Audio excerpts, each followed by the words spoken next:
Il y a presque un an et demi, le président Donald Trump a indiqué dans un tweet que les guerres commerciales sont bonnes et faciles à gagner.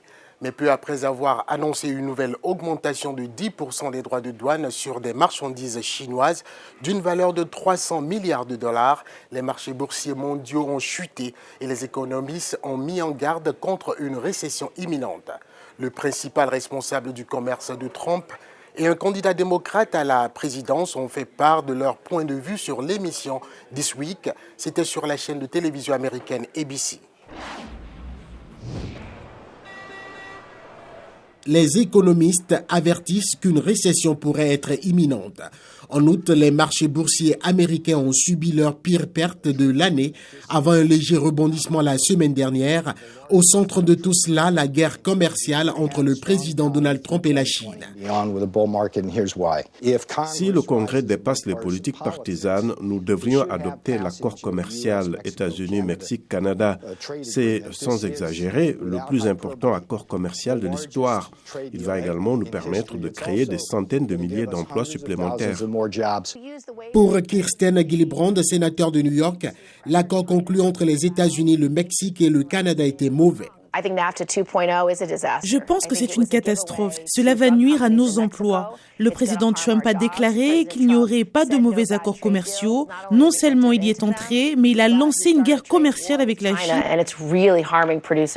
Le ministre chinois du Commerce a demandé aux entreprises du pays de cesser d'acheter des produits agricoles américains après que le président Trump eut menacé de mettre en place des droits de douane de 10% sur des marchandises chinoises d'une valeur de 300 milliards de dollars. À compter du 1er septembre, la moitié de ce montant sera facturée de 10%. L'une des choses que le président fait magnifiquement est de nouer des contacts avec le monde des affaires, les dirigeants syndicaux et tous les autres acteurs. Je ne pense pas que sa vision du monde soit reflétée dans les problèmes quotidiens auxquels les familles sont confrontées. Elles s'inquiètent pour leur emploi, elles s'inquiètent pour la subsistance de leurs enfants. À l'heure actuelle, les États-Unis ont la plus forte économie au monde.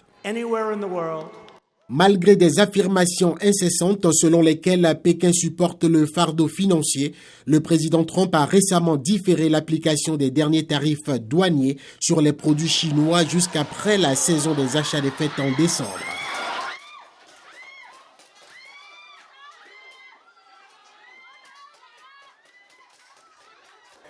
La guerre commerciale entre les États-Unis et la Chine semble même avoir déraillé le soutien habituel des États-Unis aux mouvements en faveur de la démocratie, comme celui qui se déroule actuellement à Hong Kong et sur lequel les États-Unis ont été en grande partie silencieux. Autre actualité, c'est l'annulation surprise par le président Donald Trump d'une visite d'État prévue les 2 et 3 septembre au Danemark. À l'origine de cette décision, le refus de Copenhague de vendre le Groenland aux États-Unis. L'annonce a surpris non seulement la reine Margrethe, mais aussi l'ensemble de la classe politique danoise qui, pour sa part, s'est dite stupéfaite de la décision du locataire de la Maison-Blanche. Irénée Hermanungbo, VOA Afrique, Washington.